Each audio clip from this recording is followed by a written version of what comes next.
Hello everyone. Welcome back to IS Cafe. My name is Priyanka. As you all know, here we are continuing with the geography series for the UPS. और हमने हमारे पहले ही lecture में ये बता दिया था कि किस क्रोनोलॉजी में हम इसको पढ़ेंगे.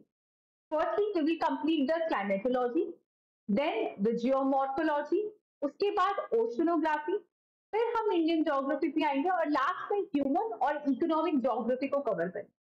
Because to study geography is a skill. आप रैंडमली कोई भी टॉपिक नहीं उठा सकते, ठीक है. और क्लाइमेटोलॉजी हमने स्टार्ट कर दी है.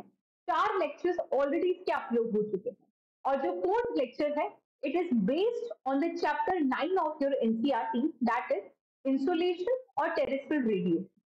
और ये चैप्टर थोड़ा सा बड़ा है तो हमने इसको पार्ट्स में किया है. आज उसका पार्ट 2 हम आपके लिए लेके आए हैं और अनफॉर्चुनेटली अगर आज ये कवर नहीं होता है तो इसका एक और पार्ट आएगा. 3 पार्ट्स में ये पूरा चैप्टर आपका खत्म हो जाएगा. और हर वीडियो के साथ में हम आपको ये भी बताते हैं कि आप इसको एनसीईआरटी की किस चैप्टर के साथ लिंक करके पढ़ सकते हो. So that you just see the video, आप अपने कॉन्सेप्ट्स को क्लियर करो और सीधा एनसीईआरटी से लिंक करके इसको आप पढ़ लीजिए. This is it. और जैसे ही एक सेक्शन खत्म हो जाता है, फॉर एग्जाम्पल क्लाइमेटोलॉजी हम फिनिश कर देते हैं, उसके रिलेटेड जो पीवाईक्यूज हैं और आपके पास प्रीलिम्स के मेंस के वो हम एक साथ सॉल्व करेंगे. ठीक है. Now starting with the first thing, आज का डिस्कशन हमारा होगा लेप्स रेट के ऊपर और एडियाबेटिक जो लेप्स रेट है वो क्या होती है. ठीक है. So will be discussing about the lapse rate and adiabatic lapse rate. फिर हम बात करेंगे एल्बिडो इफेक्ट क्या होता है. देन हमारा जो टॉपिक होगा that would be Arctic amplification. आप सभी लोगों ने सुना होगा that global warming is also related or responsible for the increase in the sea level rise, for the sea level rise. और एक phenomena है that is arctic amplification जो है वो क्या होता है. Then we'll be talking about the urban heat island और उसी से related heat budget हम पढ़ेंगे. और फिर अगर टाइम मिलेगा तो we'll be talking about the temperature, all those factors जो कि temperature variations को affect करते हैं, isotherm, distribution of the temperature और टेम्परेचर इन्वर्जन और टाइप्स ऑफ टेम्परेचर इन्वर्जन और उसका इम्पैक्ट. ठीक है. तो अगर लंबा होगा तो इसको पार्ट 3 में भी कर लें. अभी हम स्टार्ट करते हैं पहले टॉपिक के साथ, दैट इज लेप्स रेट क्या होती है और एडियाबेटिक जो लेप्स रेट है वो क्या है. जब मैं लेप्स रेट के बारे में बात करती हूँ, हमारा जो अर्थ सरफेस है उसके चारों तरफ ब्लैंकेट ऑफ एयर है जिसको हमने एटमॉस्फेयर बोला है, ये क्लियर है. और उस एटमॉस्फेयर को हमने अलग अलग लेयर्स में डिवाइड किया है, ये क्लियर है, बिल्कुल क्लियर है. यानी आपके पास ये है अर्थ के चारों तरफ आपने कहा कि अलग अलग लेयर्स है. हमने कहा सबसे पहले ट्रोपोस्फेयर आ जाता है, स्ट्रेटोस्फेयर आ जाता है, मीजोस्फेयर आ जाता है, आयनोस्फेयर जो है वो आ जाता है. तो लेप्स रेट का मतलब होता है जैसे जैसे आप अर्थ में हायर लैटिट्यूड पे जाते हो, जैसे जैसे आप अर्थ में हायर लैटिट्यूड के ऊपर जाते हो वैसे वैसे टेम्परेचर कम होता है. आई रिपीट, लेप्स रेट का मतलब है जैसे जैसे आप हायर लैटिट्यूड पे जाते हो वैसे टेम्परेचर जो है वो कम होता है. That means the high altitude is inversely proportional to the temperature. That means the high altitude is inversely proportional to the temperature. तो अगर आप समझिए एक बॉल जैसा स्ट्रक्चर है आपकी अर्थ, अब इस सरफेस ऑफ द अर्थ पे आप हायर एल्टीट्यूड पे जा रहे हो, यानी आप हायर एटमॉस्फेरिक लेयर से एक्सपोज हो रहे हो. मान लो कि आप ट्रोपोस्फेयर पे हो, फिर आप यानी जैसे जैसे आप ट्रोपोस्फेयर के ऊपर जा रहे हो टेम्परेचर कम होगा, स्ट्रेटोस्फेयर के ऊपर जा रहे हो टेम्परेचर कम होगा, ये आप मीजोस्फेयर में जा रहे हो टेम्परेचर कम होना चाहिए, आयनोस्फेयर में जा रहे हो टेम्परेचर कम होना चाहिए. ये जनरल फिनोमेना है कि हम जैसे जैसे हायर एल्टीट्यूड पे जाते हैं वैसे वैसे टेम्परेचर जो है वो कम होता है. इसका कारण क्या है? वाई? बिकॉज ये आपका पास अर्थ सरफेस है. ठीक है. ये चारों तरफ जो लेयर थे ट्रोपोस्फेयर, स्ट्रेटोस्फेयर, मीजोस्फेयर, थर्मोस्फेयर. तो जब सोलर रेडिएशन आ रही होती है, ठीक है, जब सोलर रेडिएशन आ रही होती है, हायर एटमॉस्फेयर जो होता है वहां पे आपका रेजिस्टेंस जो है वो कम होता है. ठीक है. और रेजिस्टेंस जो है वो कम होता है. जब रेजिस्टेंस कम होता है तब क्या करते हैं, वहां पे जो पार्टिकल्स है बहुत ज्यादा डिफ्लेक्शन हो जाता है और भी चीजें होती है और भी फिनोमेना होता है जिसकी वजह से I'm sorry. I'm so sorry. This was something I should have explained in the next slide. यहाँ पे आप ये कनेक्ट करिए, ये आपके पास सन रेज है और ये आपके पास अर्थ है, ठीक है, और ये आपके पास लेयर्स है। तो सोलर रेडिएशन जो है उसकी वजह से आपके पास अर्थ हीट होती है, और जब अर्थ हीट होती है तो ये टेरेस्ट्रियल रेडिएशन को एमिट करती है। जब अर्थ आपके पास हीट ऑन होती है, ये टेरेस्ट्रियल रेडिएशन को एमिट करती है। अब इसने जब टेरेस्ट्रियल रेडिएशन को एमिट किया, तब हमने कंडक्शन पढ़ा हमारे बेसिक वाले लेक्चर के अंदर, कंडक्शन क्या होता है। तो जो सबसे पास वाली लेयर होगी वो कंडक्शन की वजह से ज्यादा हीट अप होगी, और जैसे जैसे आप हायर लेयर में जाओगे ये आपके पास कम होगा हीटिंग इफेक्ट कंडक्शन की वजह से। तो हायर एटमॉस्फेयर में टेम्परेचर क्या हो रहा है, कम हो रहा है, और यहाँ पे पास वाली जो लेयर है लोअर एल्टीट्यूड पे, वहां पे टेम्परेचर क्या है, ज्यादा है। क्या है आपके पास, ज्यादा है। तो जनरल जो नॉर्मल कंसेप्ट है वो क्या है आपके पास, कि जो अर्थ सरफेस है वहां पे आप लोअर जो एल्टीट्यूड है वहां पे टेम्परेचर आपको ज्यादा मिलेगा, बट आप हायर एल्टीट्यूड पे जाओगे तो टेम्परेचर वहां पे घटता जाता है। इसको हम क्या बोलते हैं, this is known as lapse rate. अब एक इंटरेस्टिंग फिनोमिना क्या है, ये ट्रोपोस्फियर, ये स्ट्रेटोस्फियर, ये मेसोस्फियर और थर्मोस्फियर। तो मैडम आपने पढ़ाया कि भाई जैसे जैसे हम हायर एल्टीट्यूड पे जाएंगे तो टेम्परेचर कम होना चाहिए। तो यहाँ पे ट्रोपोस्फियर में देखो, यहाँ पे जैसे जैसे हम हायर एल्टीट्यूड पे जा रहे हैं तो टेम्परेचर कम हो रहा है। तो भाई एकदम सही पढ़ाया मैडम आप।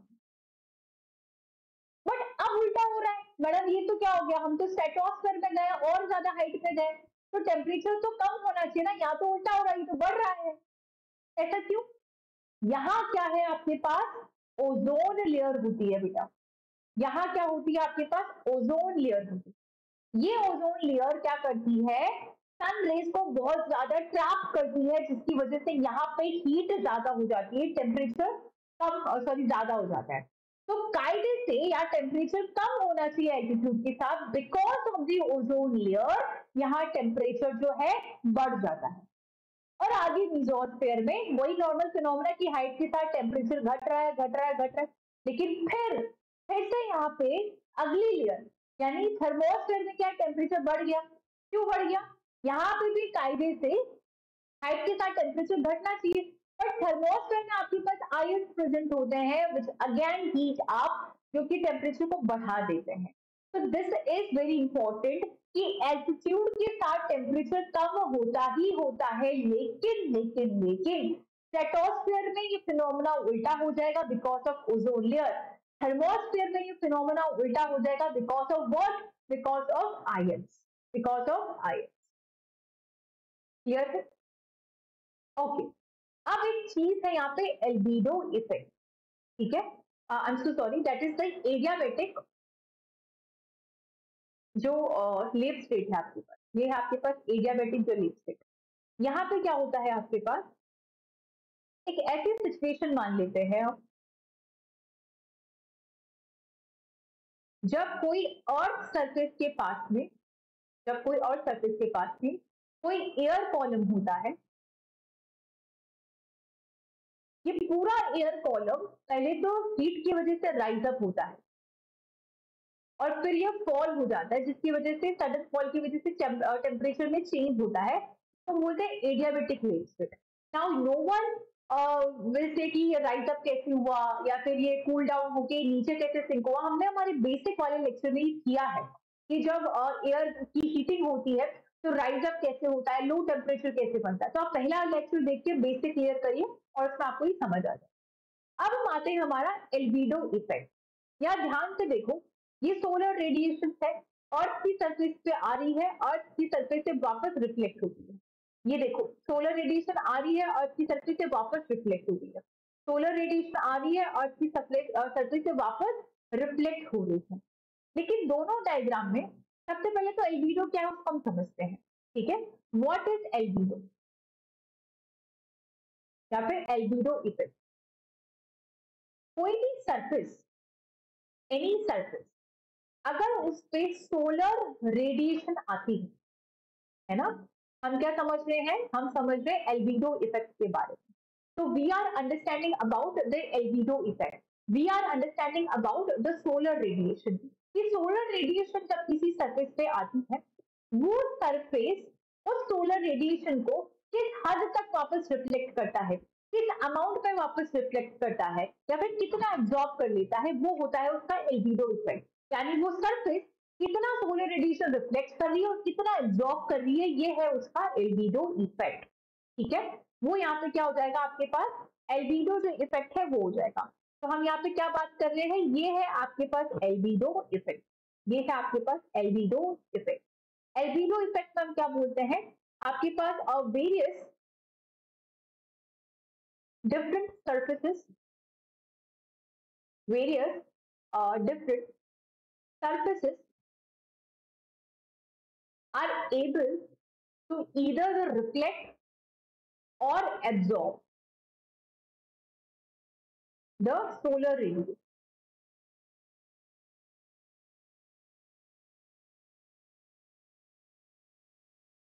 अलग अलग सरफेस जो है या तो सोलर रेडिएशन को रिफ्लेक्ट कर पाती है या एब्जॉर्ब कर पाती है। अब हम बात करते हैं आइस, बर्फ के बारे में।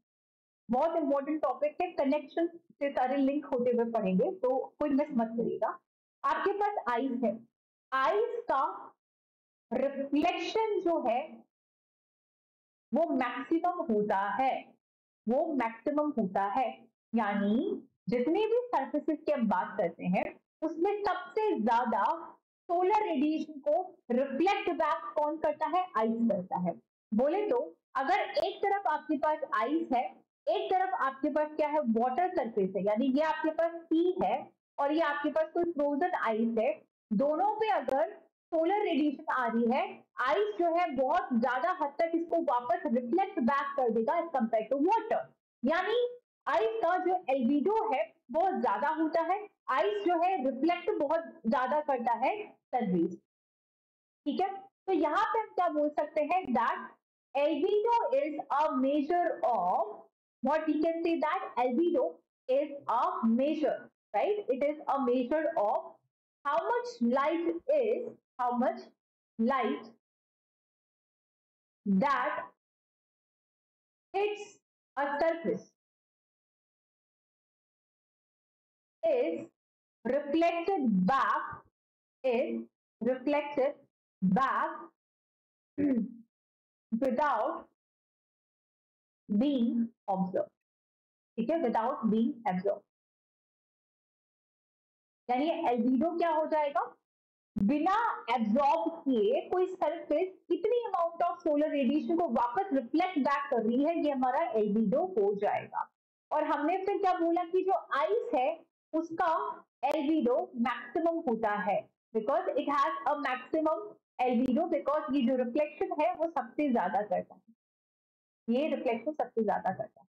ठीक है, तो आइस का कलर से भी लेना देना आप बोल सकते हो कि आइस का कलर क्या है, वाटर है, आइस का कलर क्या है, वाटर है। तो यहाँ पे जनरल अजम्पशन हम ये मान लेते हैं कि जो लाइट कलर्स होते हैं, जो लाइट कलर्स होते हैं वो ज्यादा रिफ्लेक्ट कर देते हैं, वो क्या करते हैं, ज्यादा रिफ्लेक्ट करते हैं। और जो डार्क कलर्स होते हैं वो एब्जॉर्ब ज्यादा करते हैं, उनका एल्बिडो कम होता है, जैसे कि ब्लैक कलर। यानी गर्मी में अगर आपने ब्लैक कपड़े पहने तो आप तप जाओगे, क्यों, क्योंकि वो सोलर रेडिएशन को ज्यादा से ज्यादा एब्जॉर्ब कर लेता है, ज्यादा से ज्यादा एब्जॉर्ब करते हैं, इसलिए हम लाइट कलर के कपड़े पहनते हैं, कॉटन के कपड़े पहनते हैं, बिकॉज वो ज्यादा से ज्यादा सोलर रेडिएशन को रिफ्लेक्ट बैक कर देता है। हमेशा ये केस नहीं होता है कलर वाला, बट इन जनरल मोस्टली हम ये फिनोमेना देख सकते हैं। अब हमेशा क्यों नहीं होता है, मान लो आपके पास मार्बल है, मार्बल जो फ्लोरिंग होती है ना, मार्बल का फर्श सफेद कलर का होता है ना, इसमें ये क्या करता है, ये भी क्या करता है, मोस्टली सारी सोलर रेडिएशन को रिफ्लेक्ट कर देता है। इसलिए किसी भी घर में अगर मार्बल की फ्लोरिंग होती है तो वो ठंडा रहता है, वो ठंडा रहता है। यानी ऐसे स्टेट जहाँ पे आपके पास जैसे राजस्थान है, जहाँ पे राजस्थान के अंदर जोधपुर है, अजमेर है, जहाँ गर्मियां ज्यादा होती है, जयपुर है, ये लोग मोस्टली घरों में मार्बल लगाते हैं, क्या लगाते हैं, मार्बल लगाते हैं। वाई, ताकि ये रिफ्लेक्ट बैक करके घर को ठंडा रखे, ठंडा रखे। अब हम इसी से रिलेटेड एक टॉपिक पढ़ते हैं, दैट इज आर्किटिक एम्प्लीफिकेशन जो है वो क्या होता है, या फिर पोलर जो मेल्टिंग है वो क्या होता है। ठीक है, आर्किटिक एम्प्लीफिकेशन या पोलर मेल्टिंग। अब हमको पता है ये हमारा अर्थ है।